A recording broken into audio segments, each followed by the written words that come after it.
One thing that I would suggest to do before you are posting is to go, now of course I'm on my desktop so it won't show here, but go to your following feed and engage with people that you are following just after you post.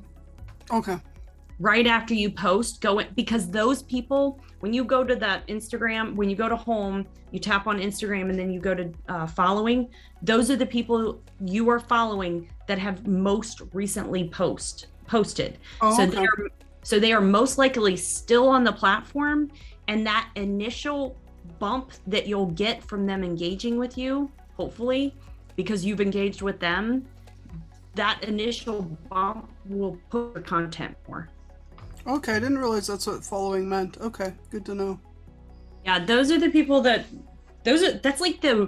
like my secret. I'm doing a post about that next week if I don't have too many more collabs next week, but I'm doing a post about it next week because it's like nobody uses this and it's like a super secret little area that people are using, but it's so beneficial because that's the people are still on Instagram. They're looking for comments on their own posts. So they're much more likely to reciprocate engagement with people who engage with them.